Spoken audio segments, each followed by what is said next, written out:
Eminent Nigerians, including the president of the Christian Association of Nigeria, CAN, Samson Ayokunle, and the Sultan of Sokoto, Sahad Abubakar, have warned that widespread insecurity across the country is the greatest threat to the forthcoming 2023 general elections.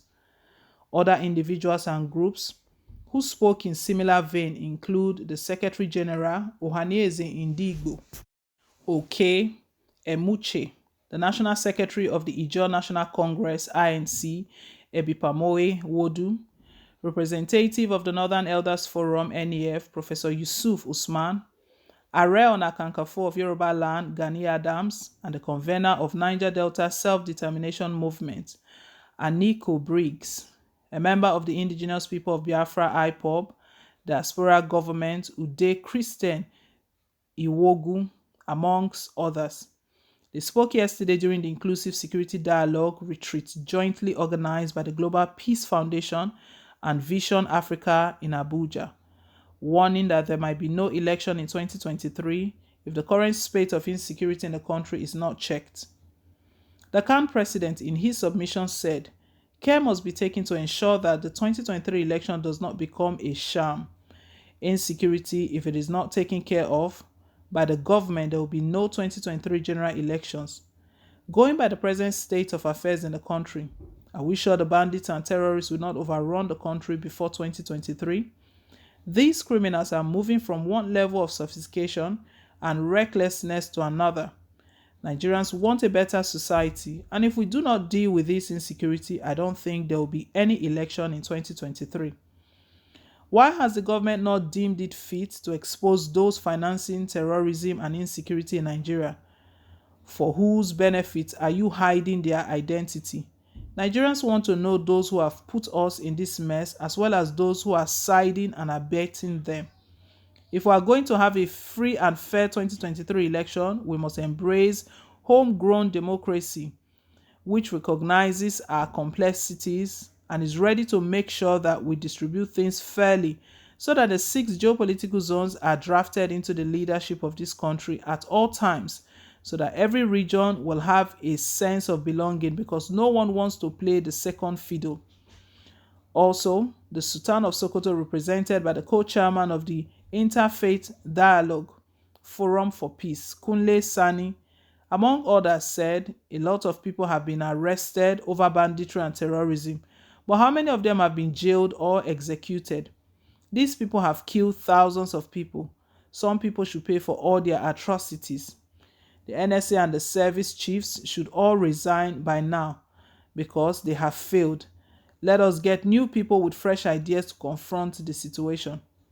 The president, Muhammadu Buhari, knows how to recruit people to work for him, but he doesn't know how to sack them. Unless we all speak up and tell each other the truth, there may be no Nigeria even in 2023. We don't pray so. In Nigeria, the bane of our problem is corruption. Anywhere people think there is money, a lot of corrupt elements move to that side. The issue of insecurity in Nigeria is the new crude oil because that is where the money is. Speaking, the Ohanaeze Indigbo scribe, Oke Emuche, said, as soon as the issue of Igbo presidency took a life of its own, the spate of insecurity heightened in the southeast. Today, Anambra is under siege. People are being killed. Public assets are being destroyed to the point where the state governor has shut down all the local government headquarters. It is that bad. We Igbos are part of Nigeria, and no amount of intimidation or insecurity or blackmail will make us less Nigerians. We are the most federated of all the units in Nigeria, and we have contributed to the utmost development of every part of the country. We have paid our dues in Nigeria. On his part, representative of NEF, Professor Yusuf Usman, argued that Nigerians' slide into anarchy began when the scrapping of history as a stand-alone subject from the school curriculum, noting the elders had lost control of the youth across the country. He argued that banditry was not a military problem but a social issue which must be addressed through justice and social reorientation. While Ude Christian Iwagu, a member of IPOB Diaspora Government, said the solution to Nigeria's insecurity was linked to restructuring of the federation, He called for a referendum to allow the people determine how they want to be governed. Also, the secretary of the INC, Ebipamowe Wodu, decried the economic injustice faced by the Niger Delta people, even as Ms. Aniko Briggs said the requirement of state of origin in government activities was divisive and should not be encouraged by all and sundry. Earlier, the facilitator of the retreat, Bishop Sunday Unduko Onuha, said as Nigeria treads a path to yet another election in 2023, it is imperative that all stakeholders join hands to tackle these problems. We must deliberately choose to be part of the solution and not part of the problem. Men of good conscience and consciences must rise above ethnic sentiment and religious fanaticism to address these bedeviling challenges as our common enemy. In dealing with the insecurity situation in Nigeria, we must stop ethnicizing it. We must rise to salvage our generation, and no one can do it for us. The time for silence and wringing our hands in helplessness must stop. Let us take hope home and reassure the people that peace exists in the threshold. 2023, there may be no election. All of these they've just stated, we know that they are not new and they are very true. Because what we are seeing these days is politicians busy fighting for their self-interest, for their own ambition, how they can be this, how they can be that. Everyone has forgotten about what we are really dealing with. Imagine the most recent, the Kaduna bomb blast.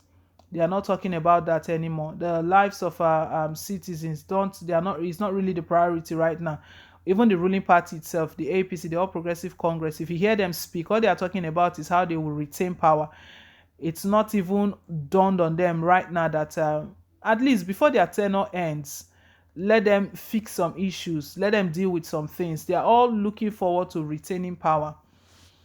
And it will have been very easy. If they want to retain power, it's very easy. Do the needful. The people will vote you back in again. No problem about that. If you've done well, nobody will throw anything that is good away. Nobody throws anything that is good away. You keep it. You want to retain it. You want to hold it close.